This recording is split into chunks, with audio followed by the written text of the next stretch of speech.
Well, hello, and welcome back to the Monday Motivation Weekly Podcast, No More Excuses. Welcome back. Thanks for sharing, for all of you who have shared. If not, still want to know why. Thanks for listening, and especially for emailing me. And if you need my email, sballard, like Sandi Ballard, at growingforward.biz, B-I-Z. All right. I do like that. I appreciate that you guys are contacting me. It's always good to hear from you and how something I said helped, how something, I guess one of my clients that has gone through that I've mentioned on the podcast has resonated with you. And so the podcast, in a sense, helped you. What they went through is now helping you. And many times people don't say anything or even ask for help, because they think they're the only one going through it and whatever it is they're going through, and they think someone's going to think they're stupid or they're going to judge them or whatever. But that's what us coaches are here for. That's what we do, is we do not judge. We help you think through it, no matter what the situation is, good, bad, maybe ridiculous, but you just don't know, because sometimes you got just this wacky ass idea and we got to talk through it. And I've played devil's advocate, I've played cheerleader, I've played them all. But as I've said this before, or I have said this before many times, life is a team sport. You can't get anywhere alone. So no matter if it's a coach, a mentor, good friends, I mean, you have to be careful who you share things with.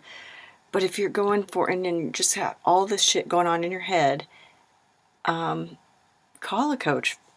Call me, email me, sballard@growingforward.biz. Get it out of your head and let's look at it, because so many times it looks so much different than what's rattling around in your head. Or at least just write it out and look at it. A few podcasts ago I talked about how life is a team sport and you can't go it alone, building the right team. And yes, being disappointed by people has happened to me, has happened to many people, and will continue to happen. But as you learn to build your tribe, build your team, that will dissipate. And making sure that the disappointment doesn't keep you from trying again.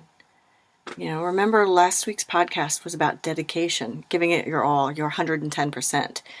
If shit's going sideways, and perhaps you feel alone, people have really disappointed you, how can you use that dedication to keep on going and keep trying? And then there's times when you're doing great, so great, like a client of mine, that you have people coming out of the woodwork to, quote unquote, help you. They have an idea for you. They think you should. And it's really more about that, you helping them. Whatever it is they think you should do would really benefit them, would make them more money, would help them grow as well. But it's not that it wouldn't benefit you, maybe financially, maybe just even a little bit, or maybe a lot. But what is it taking from you? Your focus, your dedication to your goals, your vision and mission, and your values.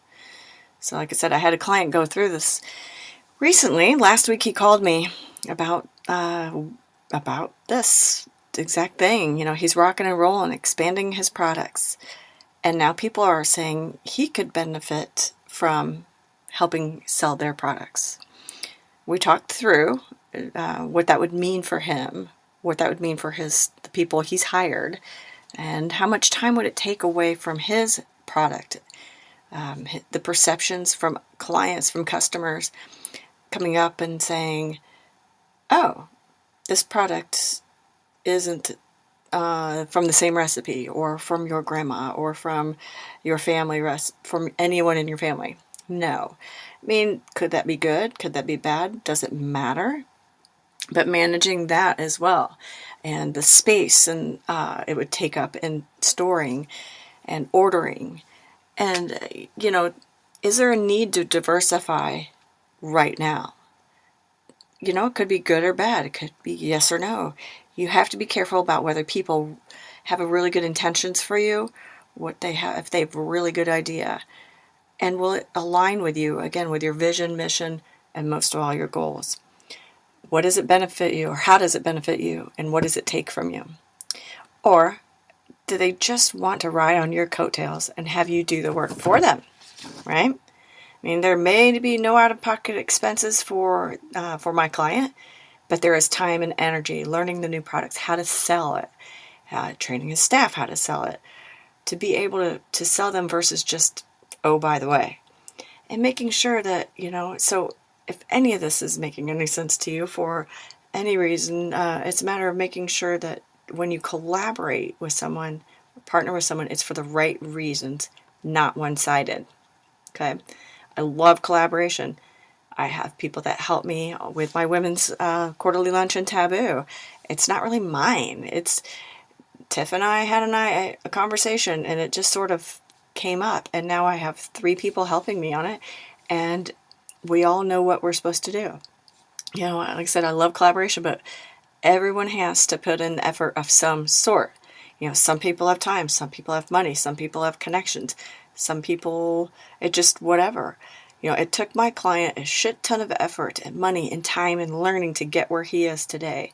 And these others, I feel, are just looking for the easy way to get their product out there. Now, I may be wrong, but for now, my client, after we talked through it, he's chose to stay focused on launching his 2 new spin-offs of his product. So it's still within the family trade secret. So it's not a no. It's not a no forever. It's a no right now and revisit it later. But think about it. Think when this has happened to you. No matter if you sell a product or you hire staff, your friends come to you asking you to hire them because you're doing so well. They think it might be easy, or they think it's going to be easy. Perhaps it's happened to you already. They think you'll, make it easy for them.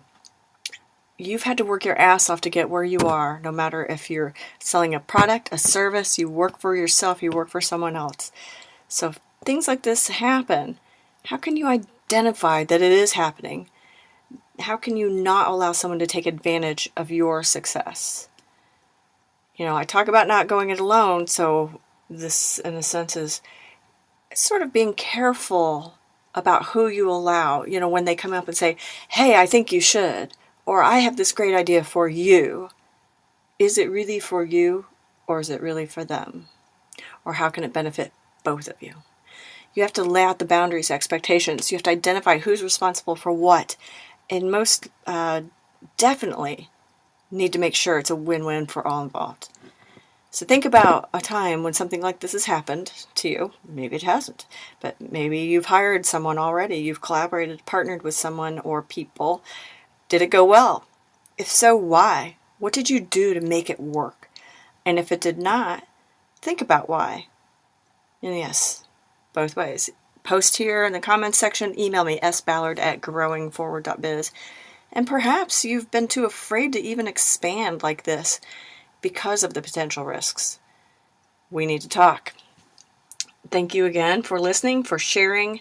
Don't forget to connect with me on Instagram, Taskmaster Sandi, Sandi with an I, LinkedIn, Growing Forward, Success Coaching Facebook page, and I think that's it. Oh, Twitter, SLBallard13.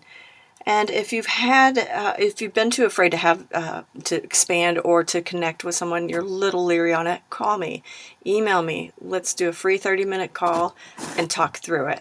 All right? Have a great week, and I look forward to hearing from you. Cheers.